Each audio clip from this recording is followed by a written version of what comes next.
Welcome to Lady Mythos. Tonight, I want to take you into a forest, not a pretty one.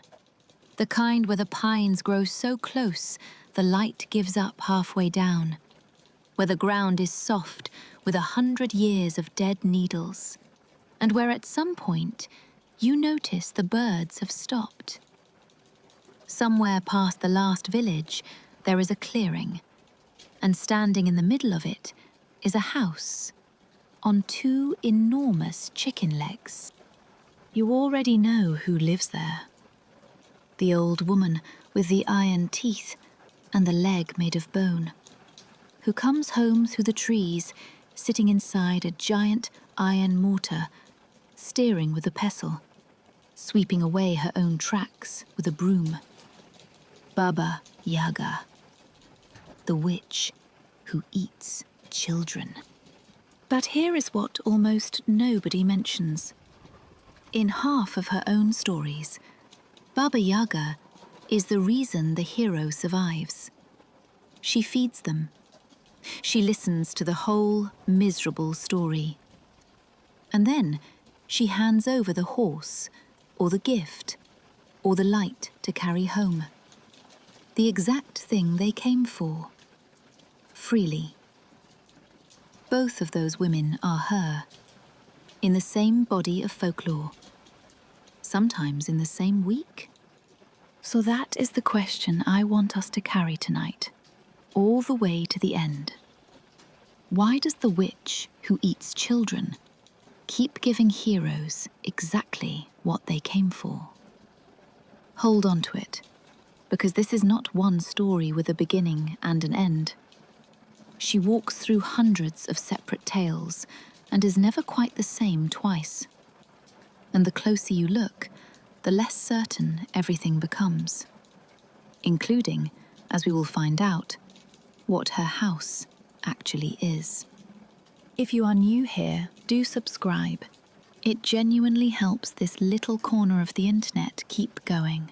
And I would love to know where in the world you are listening from. Because this story does not belong to one country. It belongs to half of Eastern Europe, and it changes its name at every border it crosses. Some of you grew up with her. If you did, tell me which version you were told, because I suspect it is not the one I am about to tell you. Chapter 1. The Clearing. Baba Yaga's hut on chicken legs.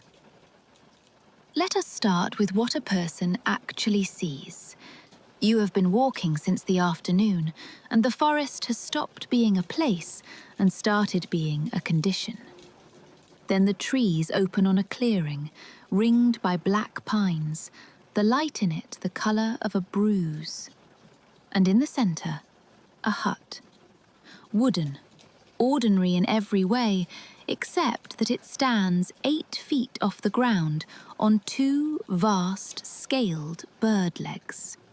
It has its back to you. The door faces the deep forest, as if whatever built it never expected a visitor to come from the direction of home. And you cannot walk round it. It turns as you walk, patient as a cat. You have to speak to the house. Little hut,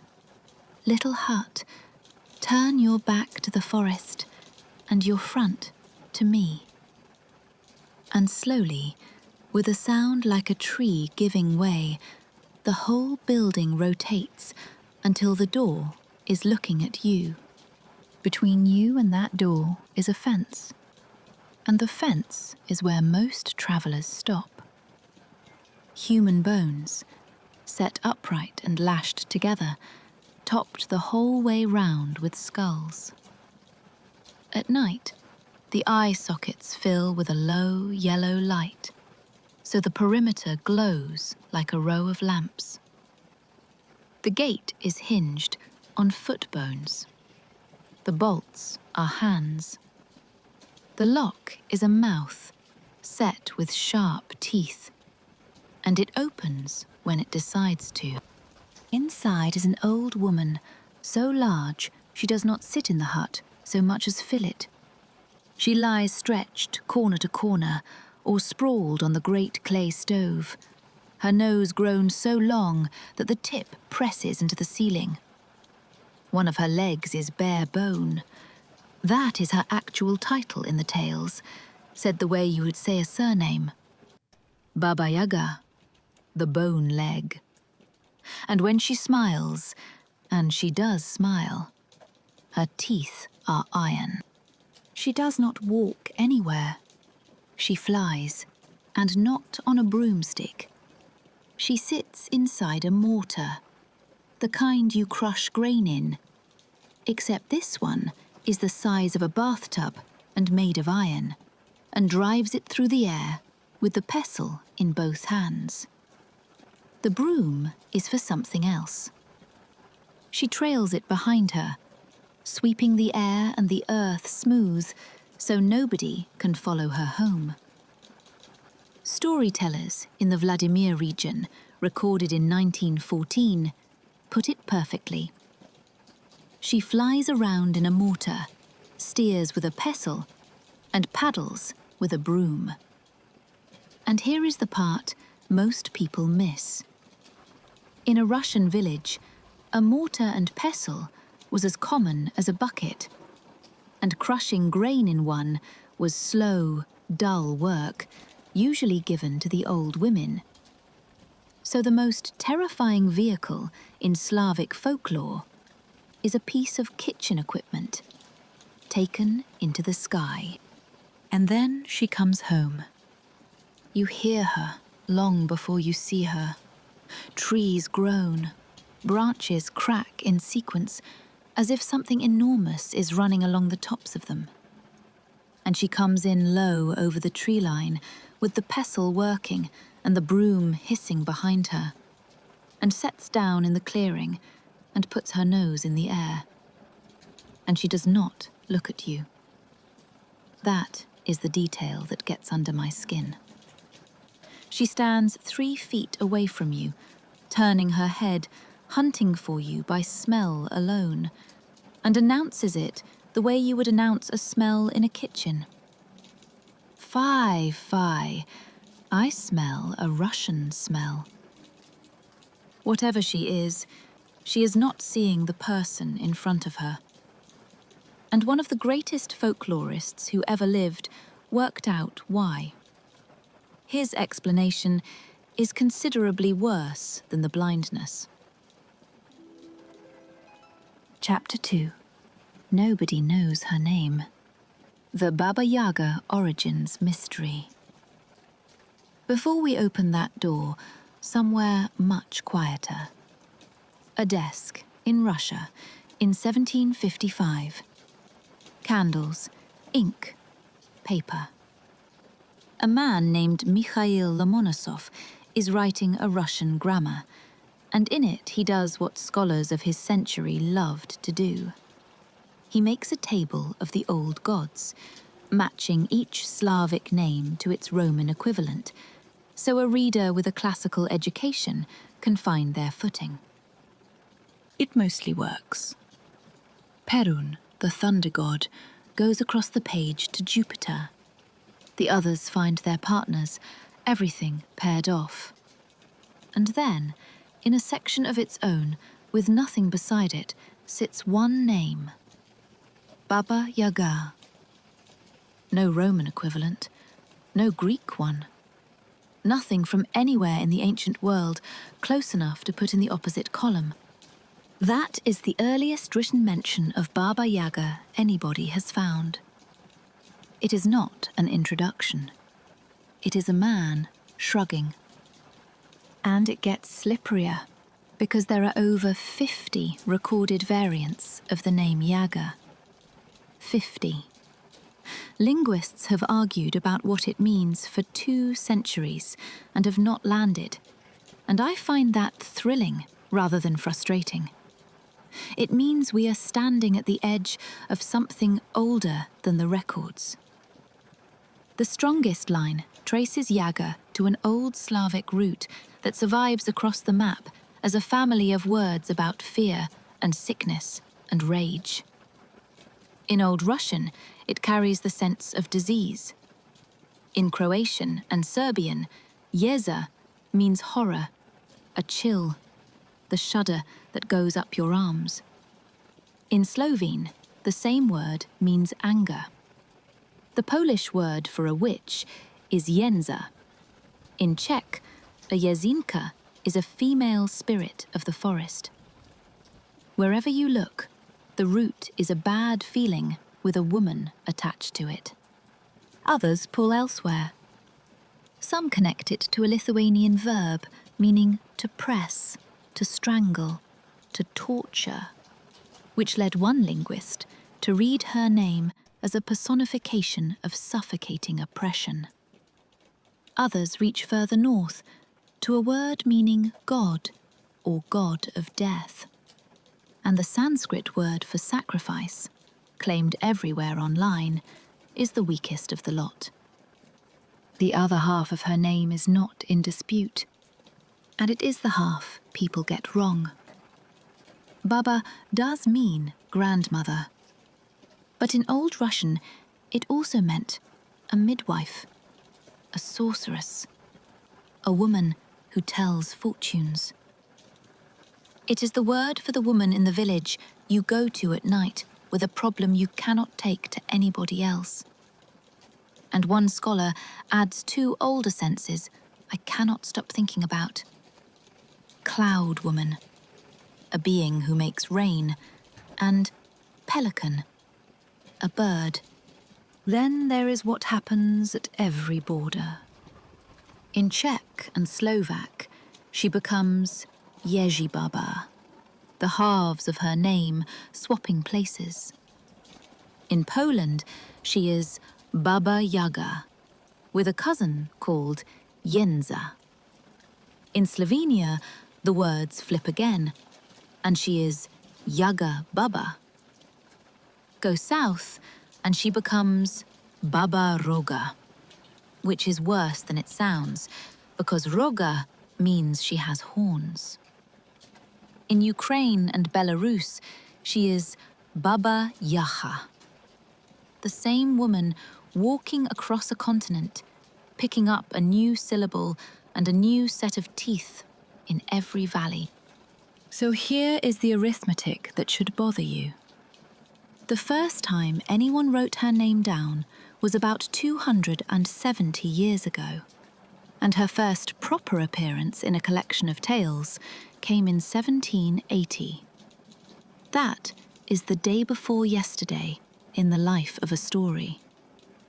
And yet, the pictures of her are older than the writing. And the oldest picture anyone has found shows her riding a pig, armed with a pestle, on her way to fight a crocodile. Chapter 3. The house is a coffin. What the chicken legs really mean. Those pictures have a name. They are called lubki. A lubok is a woodblock print carved into the soft, pale layer of linden wood under the bark, inked with soot and burnt sienna boiled in linseed oil. They sold for a kopeck or two, hung in houses too poor for a painted icon, and told stories to people who could not read. And one of them, from somewhere in the 16 or 1700s, shows an old woman astride a pig, a pestle over her shoulder like a weapon, going at full tilt towards a crocodile. The caption reads, roughly, Yaga Baba rides off to fight the crocodile on a pig with a pestle, and under a bush they have a glass of wine. Which sounds like nonsense, until you know the code. The old believers, the traditionalists who broke from the Russian church and loathed the modernizing Tsar, had a nickname for Peter the Great. They called him the crocodile. And the Yaga figure is not dressed as a Russian peasant. She is in Estonian clothing. And Peter's wife, Catherine, was Estonian born. corner, the artist drew a ship, a nod to the navy Peter built from nothing. The oldest surviving image of Baba Yaga is somebody using her to mock the Tsar.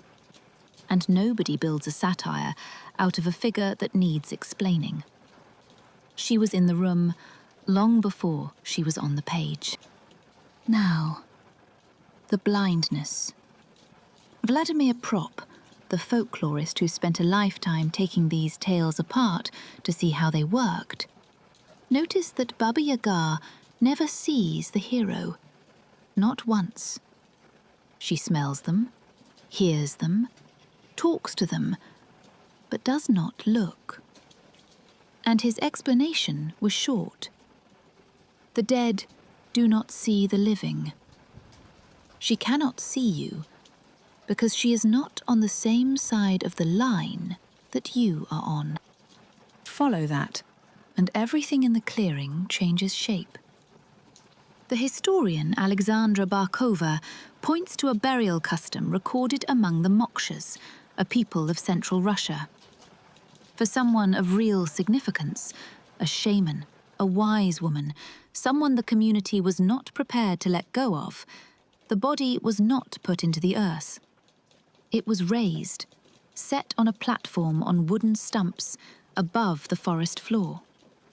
And the reasoning was precise. A body kept above ground cannot depart to the land of the dead.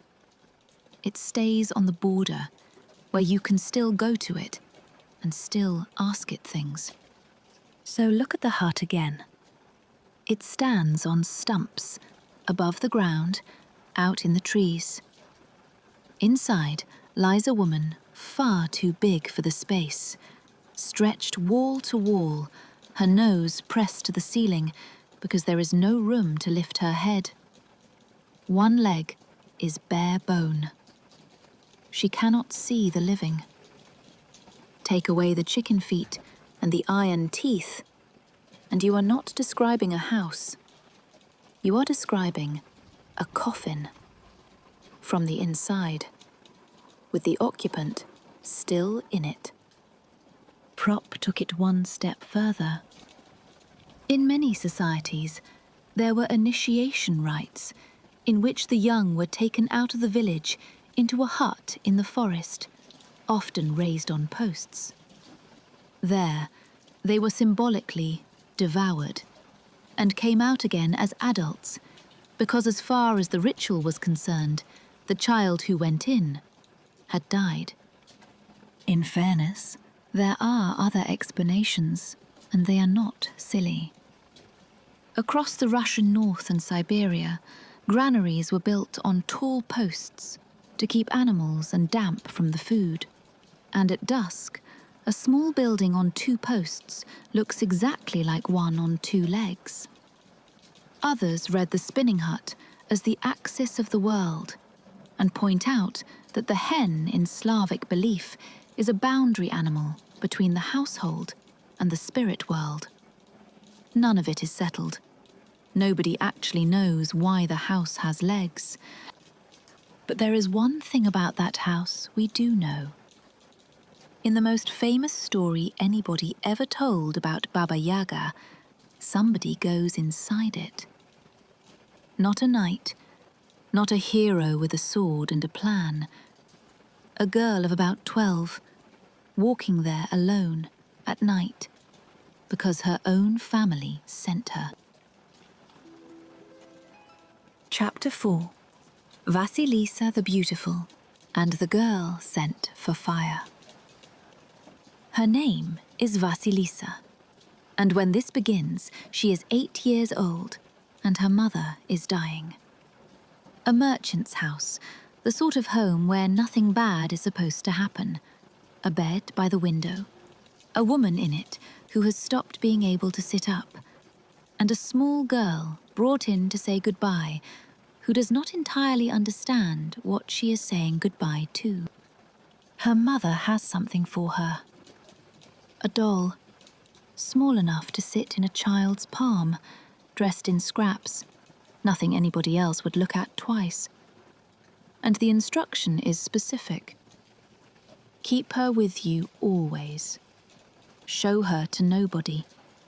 And when things become more than you can carry, give her a little food and water and tell her what is wrong.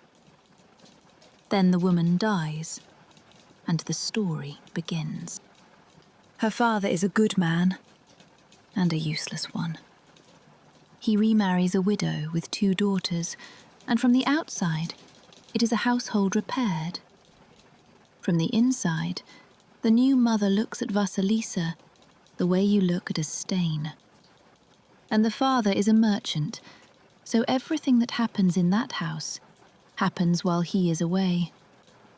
Not dramatic cruelty, the small kind, which is worse, because it gives you nothing to point at. And every night, in the corner, in the dark, a girl feeds crumbs to a doll and whispers.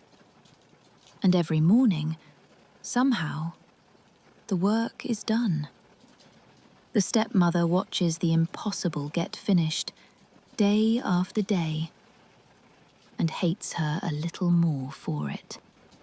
Then Vasilisa grows up, and suitors come to the door, and they are not coming for the stepsisters. So the stepmother invents a rule. Nobody may marry Vasilisa until the elder girls are married first. And she starts sending her into the forest on errands that always point the same way. Because deep in that forest, there is a hut on chicken legs. But the doll knows and steers her away from the clearing every time. And every time, she comes home safe. And the hatred thickens. So one autumn night, the stepmother stops being subtle. The 3 girls are set to work by a single candle, and one of the stepsisters tips it over and puts out the last light in the house. And there is only one house near enough to borrow from. Go on, they tell her. Go and ask Baba Yaga for fire. She walks all night through the part of this story that has haunted every illustrator who ever touched it. Just before daybreak, a rider passes her. A man in white, on a white horse, and as he goes by, the sky greys and the birches come up out of the dark. Later, a rider all in red on a red horse, and the sun comes up behind him. She walks all day, and as she reaches the clearing, a 3rd rider goes past, black on a black horse. And night falls the moment he is through the gate. And there is the fence. Bones lashed upright, skulls along the top. And as the black rider disappears, their eye sockets fill with light, one after another, until the clearing is lit yellow. She stands there and cannot make herself move. And then, behind her, the forest starts making that noise. Trees groaning, branches cracking in a line, coming closer. And Baba Yaga arrives out of the dark in the iron mortar, sets down in her own front yard, lifts her chin and smells the girl at her gate. What are you here for? Fire, says Vasilisa. And the old woman turns those eyes that do not focus on the living in her direction, thinks about it, and makes an offer, which is the thing you should never assume is a kindness. You may have the fire, but you will work for it first. And if the work is not done when I come back, she does not soften it and does not need to raise her voice. I will eat you. Chapter 5. Inside the hut, the 3 riders and the burning skull. The first thing that happens inside is dinner, and it is quietly the most frightening scene in the story. Baba Yaga eats. Not a meal, an amount. Enough for 10 people, put away by one old woman while a child stands against the wall and is given almost nothing. Then she settles on the stove and names the work. Clean the yard, sweep the hut, wash the linen. And then a heap of wheat poured out and stirred through with dirt, every grain to be separated by morning. The next night, it is poppy seeds mixed through the same black soil. And if you have ever seen a poppy seed, you understand the joke. They are the same size as the dirt and almost the same colour. This is not a difficult task. It is an impossible one. The old woman leaves, and in the dark, in a hut made of somebody's bones, a girl takes out a doll and gives it a crust and a drop of water and says the thing her mother told her to say. Then she sleeps, and when she wakes, the yard is swept, the linen is white, and there are 2 clean heaps on the table. Wheat here, dirt there, not one grain in the wrong pile. And she sees something the story never explains. 3 pairs of hands, just hands, out of the empty air over the grain trough, going about the household work with the confidence of servants who have done it for years. No arms, no bodies, no faces. They finish, and then they are simply not there. On the second night, Baba Yaga gets talkative, the way dangerous people sometimes do. "Ask me things," she says. "Ask whatever you want." And Vasilisa, who has 100 questions by now, asks about the riders. And the old woman answers without a trace of shame, because it is not a secret, it is a boast. "That is my bright dawn. That is my red sun. That is my dark night. Those are my servants. Sit with that." The turning of the whole world from dark to light and back is not a natural force in this story. It is staff. Whatever else Baba Yaga is, she is not a woman who lives in a wood. And then Vasilisa asks nothing more, and Baba Yaga demands to know why, and Vasilisa says only that she has enough. "Very good," says the witch. "Not every question leads to good. If you had asked me about anything inside this house, I would have eaten you." Then she turns it around. "My turn. How does a girl like you finish work like that?" And Vasilisa panics and reaches for a different secret. "My mother's blessing," she says. "My mother blessed me before she died." And the effect is instant. Baba Yaga is off the stove and shoving her towards the door before she has finished the sentence. "Get out. I want nothing blessed under this roof." But here is what she does not do. She does not eat her, or curse her, or send her home empty. On the way out, she takes a skull off the fence, the eyes still burning, and puts it into the girl's hands on a stick. "There is your fire. Now go." So Vasilisa walks home through a black forest, holding a human skull on a pole. 2 beams of yellow light coming out of its eye sockets and lighting the path in front of her feet. And the stepmother and the stepsisters, who have sat in the cold and dark for 3 days without striking a spark, are so relieved to see fire that they bring it inside.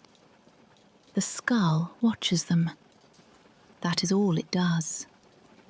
It turns its light on the stepmother, and wherever she goes in that room, the light follows her. Then the elder sister, then the younger, all night.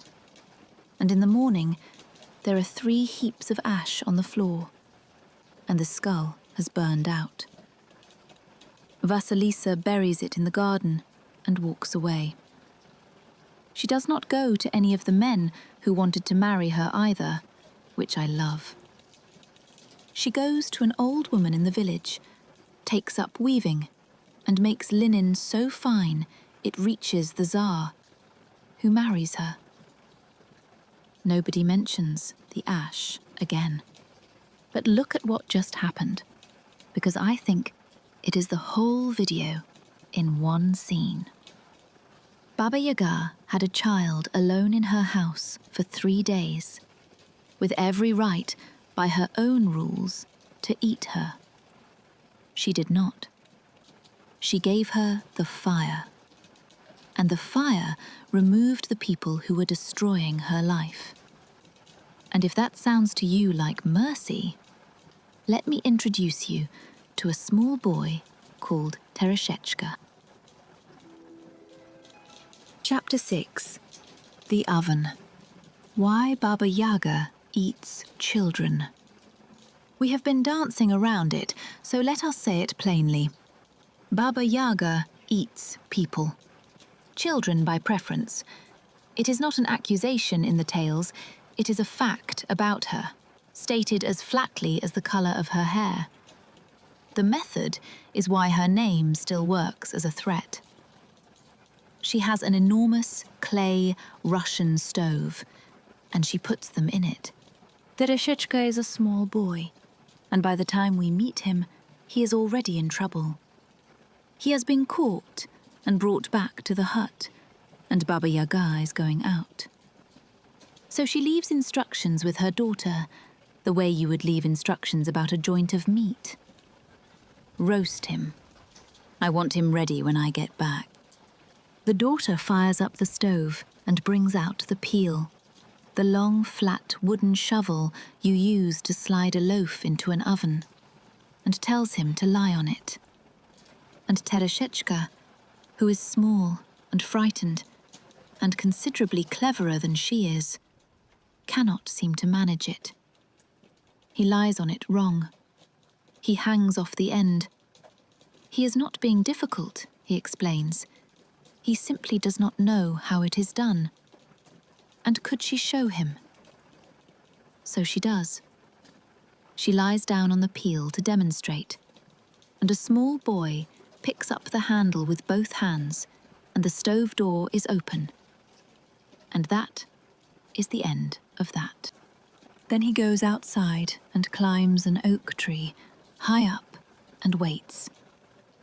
And Baba Yaga comes home, hungry and pleased with herself, and eats what is in the oven. All of it. And afterwards goes out into the yard in the dark and rolls about in the grass in sheer delight, calling out how good it was, how she has had her fill of Tereshechka's flesh. And from somewhere above her, in the branches, a small, clear voice tells her exactly whose flesh she has had her fill of. In some tellings, when she has finished with a victim, she keeps the bones, not as trophies, as material. The fence you walk through to reach her door was built out of people who walked through it before you. And in one strange tale, 2 disabled men capture a Baba Yaga and force her to lead them to the water of healing. They wash in it, and one can see and the other can walk. And the moment they are whole, they kill her. She healed them. It bought her nothing. And now I want to turn the whole chapter over, because there is something underneath that oven that changed how I think about her. In Russian villages, there was a ritual called perepekanya. The word means re-baking. If a baby was born too early or was sickly, and the family had no doctor and no hope of one, they would wrap the child in soft dough, lay it on the wooden bread peel, and slide it into the mouth of the warm oven. Briefly, sometimes 3 times. The logic was not cruelty. It was the opposite. The oven in a Russian home is the womb of the house. It is where bread becomes bread. The child had come out before it was finished, so you put it back to finish. Mothers did this, in desperation and in love, in a world where a great many babies did not live to walk, because it was the only medicine anybody had ever offered them. So the most monstrous image in Slavic folklore, the old woman sliding a child into a burning oven on a wooden peel, is very probably a memory of mothers trying to save their babies. Read one way, it is murder. Read the other way, it is medicine. And which one you get depends entirely on who is telling it. Which raises a question I could not shake once it occurred to me.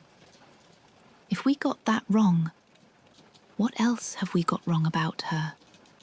Because there is a version where nobody kills her, nobody outwits her with magic, and 2 children walk out of that forest alive for one reason. They were polite to a cat. Chapter 7. The Cat, the Gate, and the Birch Tree. How to escape Baba Yaga. This one starts the way half of them do, a peasant with twins. The wife dies, the man remarries, and the new wife decides the 2 children who came before hers are in the way. Then one morning she has an idea, and says it in the sweetest voice she owns. Darlings, go into the forest to my grandmother. She lives in a hut on hen's feet. Do everything she asks, and she will give you lovely things to eat. The boy would have gone, but the girl is bright, and she takes her brother by the hand and walks him straight past the forest path to their own grandmother, the real one, and tells her everything. And the old woman goes very quiet, and then says the thing that saves both their lives. My poor darlings, you are not going to a loving grandmother. You are going to a wicked witch. I cannot stop this. But listen. Be kind to every single thing you meet. Say no unkind words to anyone. And never think a creature too weak to be worth helping. Then she gives them milk and a thick slice of ham each and some cookies and watches them go. The hut, when they find it, is worse than described.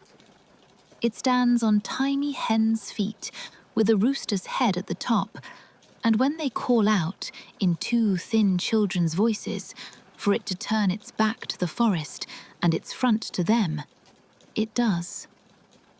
Inside, the old woman fills the whole space, 1 foot in one corner, the other in the other, knees against the roof beam. She sniffs the air. Foo, foo, foo. I feel the Russian spirit. And they say, very politely, that their stepmother has sent them to serve her. Then come the tasks. The girl is put to the spinning wheel. The boy is sent to fill a great tub with water, carried in a sieve. And they cry, and that is when the house starts answering back. Mice come out of the walls. Do not cry. Give us cookies, and we will help. Then they tell her to find the black cat, who is starving, and give him ham. Out in the yard, small birds offer the boy advice for crumbs and tell him to plug the sieve with clay. He does. The tub fills in minutes. And the black cat, who has just eaten the best ham of his life, gets serious. "I will give you a towel and a comb," he says. "Then run. Drop the towel behind you, and there will be a river. Drop the comb, and there will be a forest so thick she cannot come through it." So they run. The dogs come at them and get the last of the cookies. The gates jam shut, and the children oil the hinges until they swing sweetly.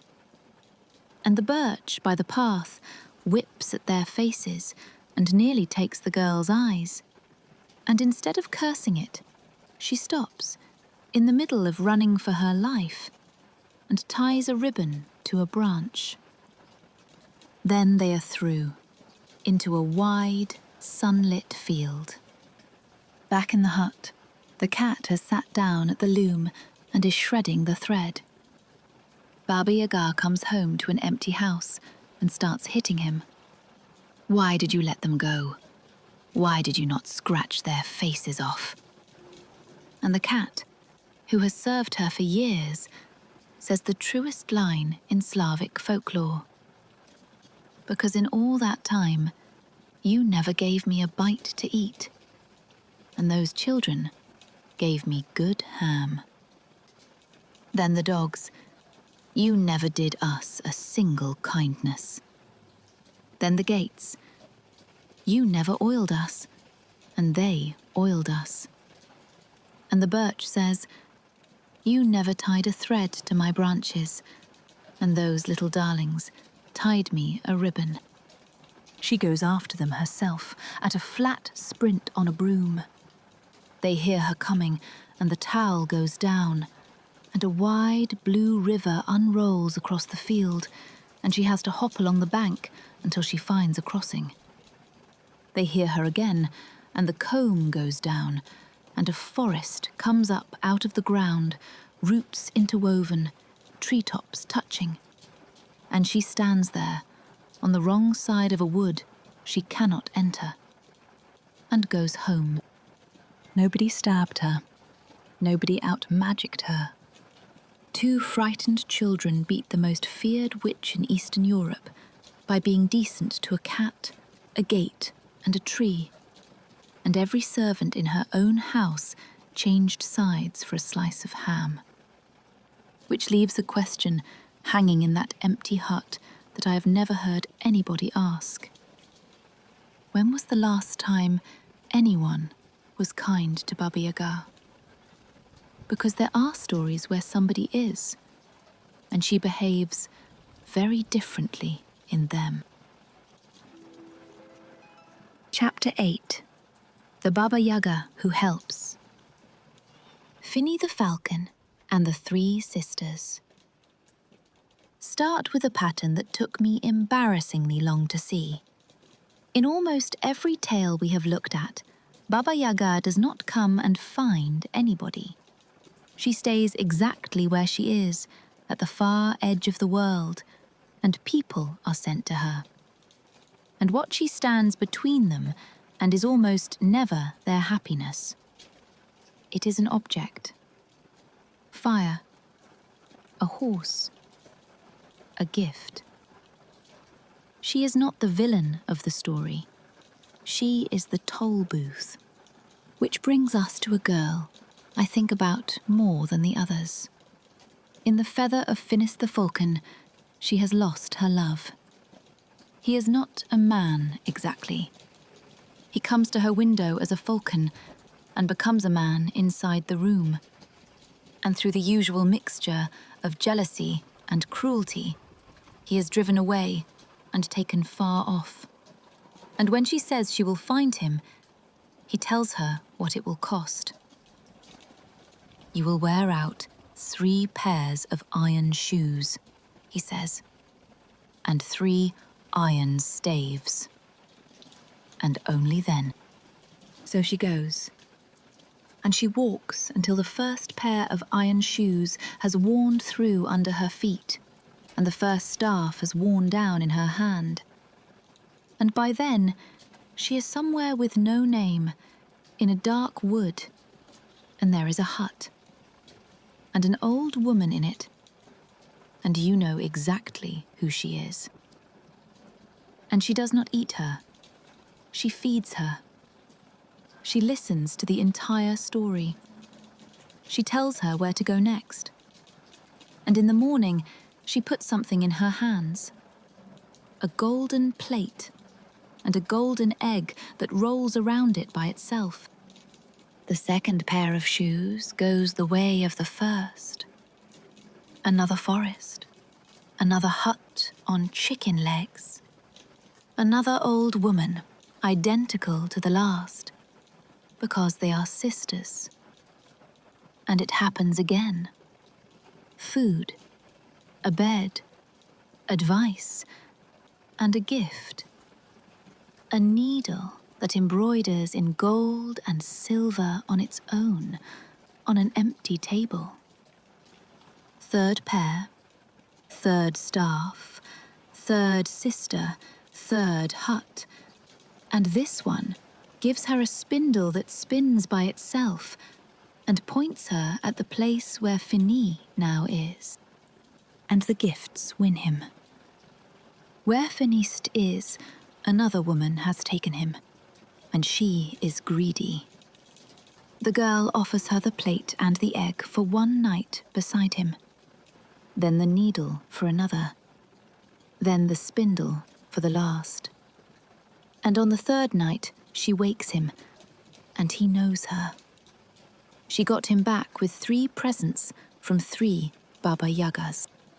It is not a one-off.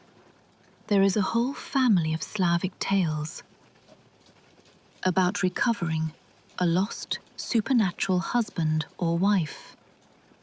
And she turns up, in most of them, wearing the same hat.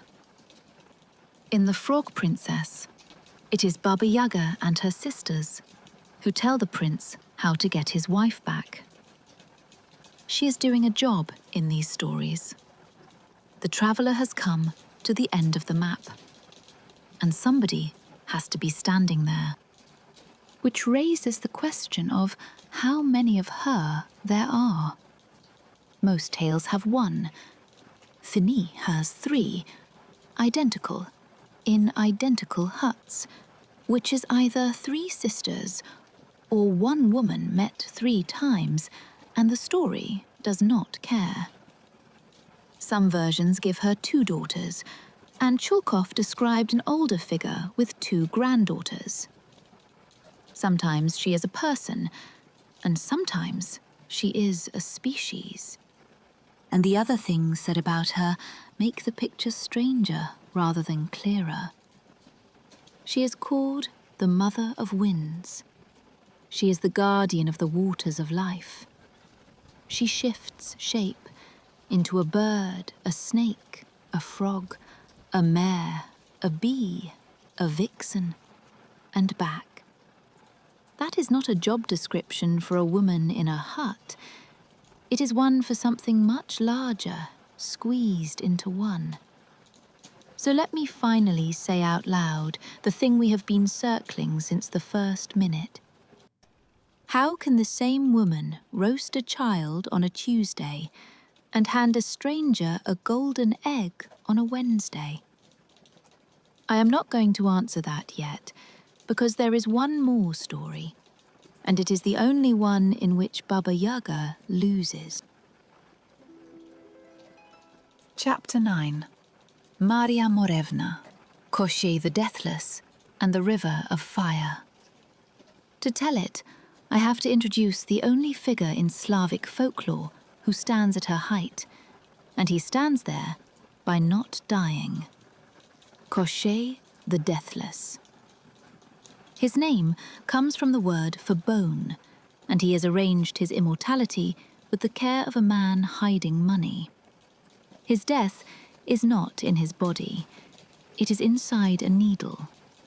The needle is inside an egg, the egg inside a duck, the duck inside a hare, the hare inside an iron chest, and the chest is buried under an oak on an island in the sea. Break the needle, and he stops. Everything else you do to him is weather. And he and Baba Yaga belong to each other in a way the tales never settle. Some make her his mother, some his aunt, and some never connect them at all. The story's called Marya Morevna, and Marya Morevna is a warrior queen who commands armies, who has personally defeated Koschei and has him chained in a locked room in her own castle. Then she marries a prince called Ivan, rides out to war, and leaves him with the oldest instruction in storytelling. Do not open that door. He opens the door. Koschei gets loose, takes Marya, and is gone. Ivan follows. And he dies for it, more than once, and is put back together, and eventually understands that the problem is not courage, it is horsepower. Koschei rides something that cannot be caught, and until Ivan is on an animal in the same class, he is just a man on a road. And it is Koschei himself, gloating, who tells him where such an animal comes from. Beyond thrice 9 lands, in the thrice 10th kingdom, beyond the river of fire, lives Baba Yaga, who rides a mare around the whole world every single day, and has many splendid mares besides. So he crosses a river of fire and finds her. And this is Baba Yaga at her most magnificent and least friendly. Her yard, in this telling, is fenced with human heads, and there is a run of empty spikes at the end of the row, waiting. The offer is straightforward. Herd my mares for 3 days, and bring every one of them back each evening, and you may take any horse you like. Lose a single one. And she nods at the fence, and does not finish the sentence, because the fence finishes it for her. He takes it, and on the first morning he drives the mares out to pasture, and the moment his back is turned, they scatter into the woods and the marsh and the sky. She was always going to cheat him. That was never a job. It was an execution with 3 days of paperwork. And here is why he survives it. And it is the same reason those 2 children survived. On his way there, Ivan was kind. He spared a bird he could have taken. He spared a bee. He spared a lioness. Small mercies, the kind nobody would blame you for skipping. And now, the birds drive the mares out of the trees, the bees out of the meadows, the lioness out of the woods. And every evening for 3 days, the whole herd comes home. Baba Yaga counts them and says nothing. On the 3rd night, one of her own mares tells Ivan the secret. Do not take a fine horse. Take the mangy colt, the ugly one, rolling in the muck at the back of the stable. So he steals a colt nobody would look at twice, gets out of that yard in the dark, and runs for the river of fire. She wakes and comes after him in the iron mortar at full speed, with a pestle hammering, faster than anything in the story, gaining. He reaches the burning river and gets across on a colt that has already grown into something enormous. And she comes onto the bridge behind him, and halfway across, with the fire underneath her, the bridge breaks in 2. She goes into the river. That is the end of her. The most ancient and unplaceable figure in Slavic folklore falls off a bridge and drowns in fire. And the hero does not even stop to watch. In fairness, most tales say the opposite, that she cannot be beaten at all, only escaped from. But those one or two exist, and they leave us with a problem. Because whatever she is something that can be pulled off a bridge. And if we want to know what she was before that, we have to go back past every story you have heard tonight. Chapter 10. Was Baba Yaga a goddess? The theory scholars still argue about. Everything we have looked at tonight comes from the last 2.5 centuries. But folklore is not the story. Folklore is the sediment left behind after the story has drained away. And I should be straight with you. Nobody knows anything here for certain, and I would rather show you the argument than pretend there is an answer. So start in 1782, with a writer named Mikhail Chulkov, collecting whatever he could find about the old beliefs. And he records something that stops you in your tracks. The Slavs, he says, venerated an underworld goddess by this name, Iagaya Baba.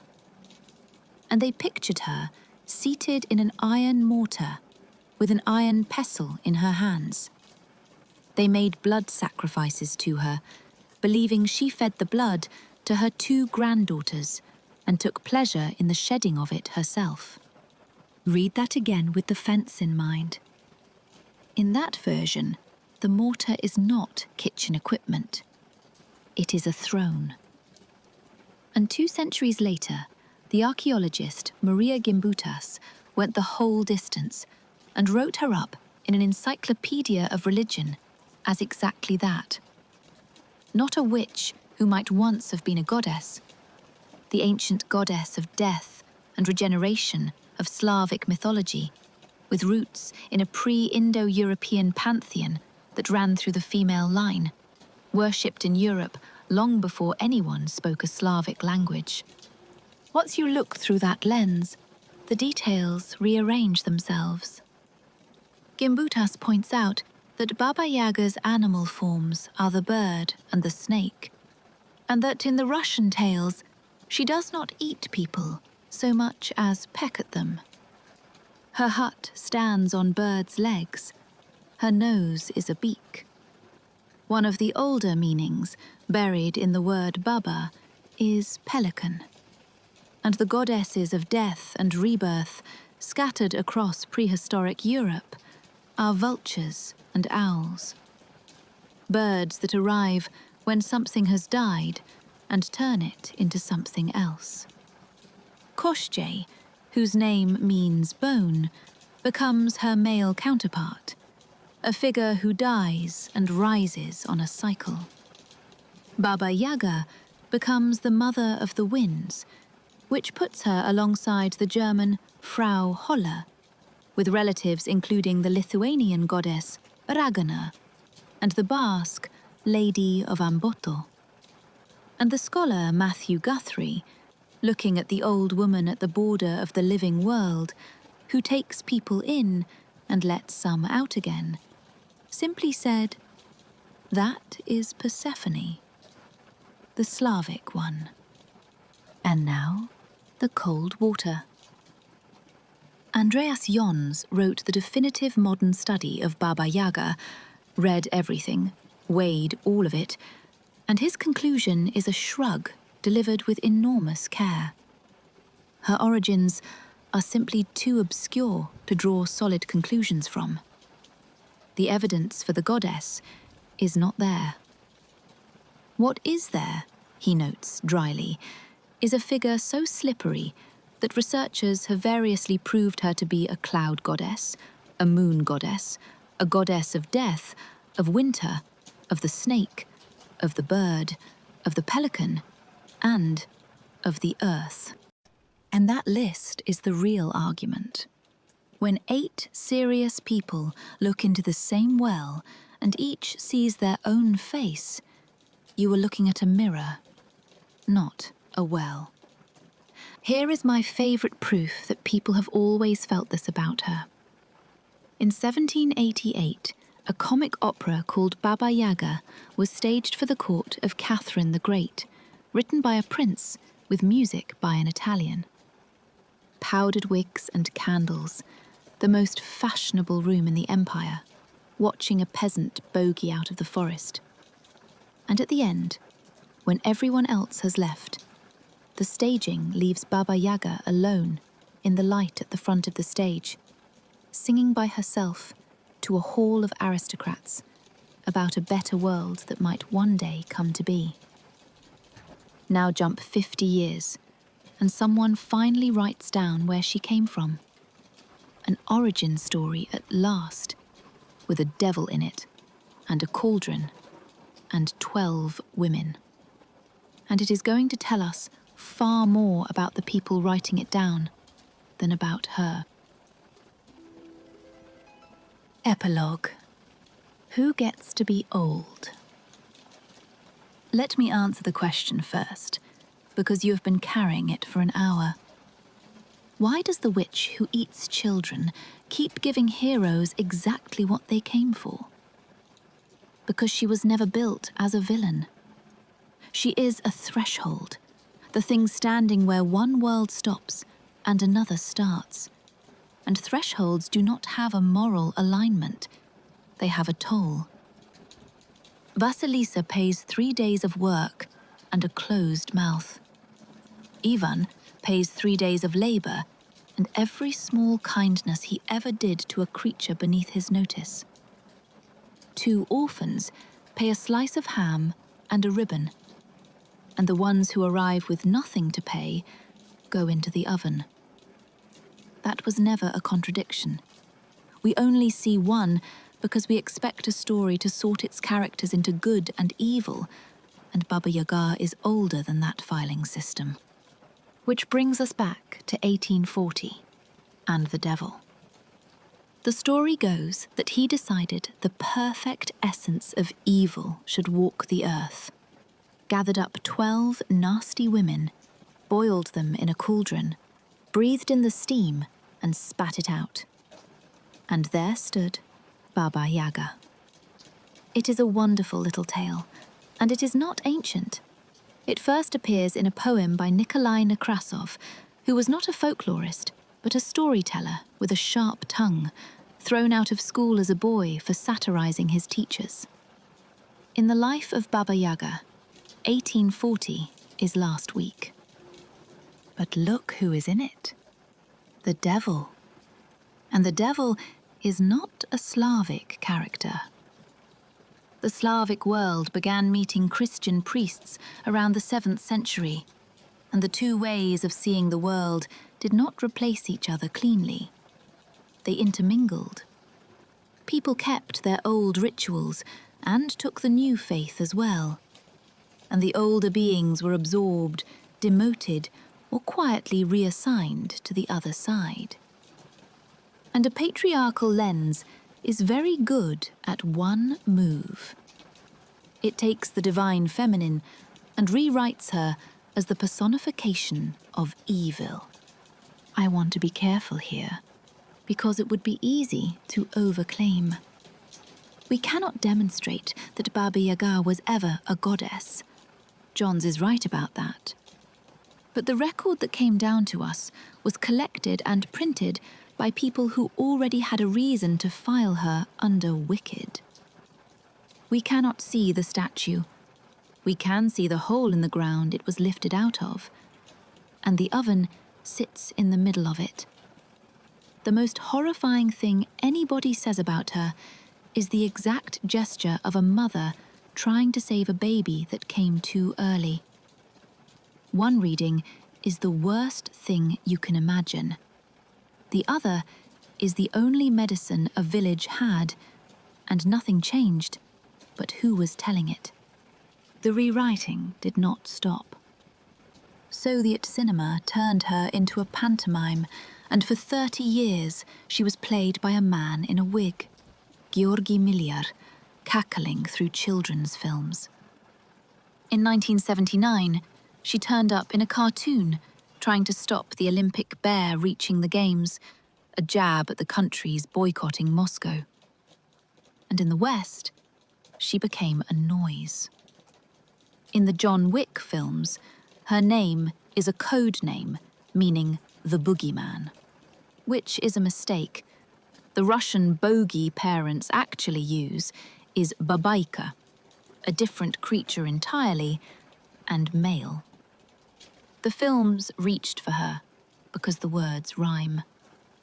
Her closest Western cousin, meanwhile, is the Witch of Hansel and Gretel, with the same house in the woods, the same oven, the same children. And then, in the last few decades, she has been pulled hard the other way. The Croatian writer Dubravka Ugrešić built a whole novel out of her and put her finger on the thing that had been sitting there the entire time. In these stories, old men get to be Merlin, wise, magical, consulted. Old women only ever get to be frightening. And in the older oral versions, before anyone tidied them up, the witch had every bit as much wisdom as the wizard. Somewhere between the telling and the writing down, she lost the wisdom and kept the teeth. Because look at the profile. Old, alone, not beautiful, and not interested in being. Living where she likes, on land nobody gave her, answering to nobody, with day and night running her errands. In a village, that is exactly the woman you make sure the children are afraid of. In the 21st century, it is very close to a description of freedom, and plenty of Russian speakers never found her frightening at all. To them, she is Babka Yoshka, half punk, half nuisance, trickable, funny, and secretly on your side. So come back to the clearing one last time. It is nearly dark. The pines are black. The fence glowing along the top, one skull at a time. And the house stands up on its legs and turns until the door is looking at you. By now you know that house might be a grave built to keep a spirit from leaving, a granary on posts, an initiation hut where a child goes to die and an adult comes out, the axis of the world, or a coffin with an old goddess still in it, waiting for someone brave enough to knock.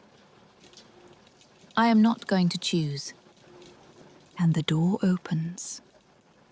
And the only question left is the one we have carried all night. Is the thing in there going to eat you, or hand you exactly what you came for? The tales have always given the same answer, and it has never had anything to do with her.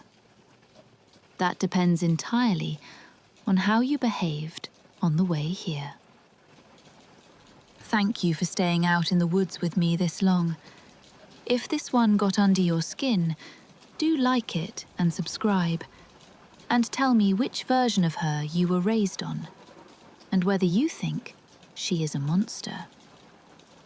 Next time we go looking for the man who hid his own death inside a needle. Until then, thank you for listening. Yours, Lady Mythos.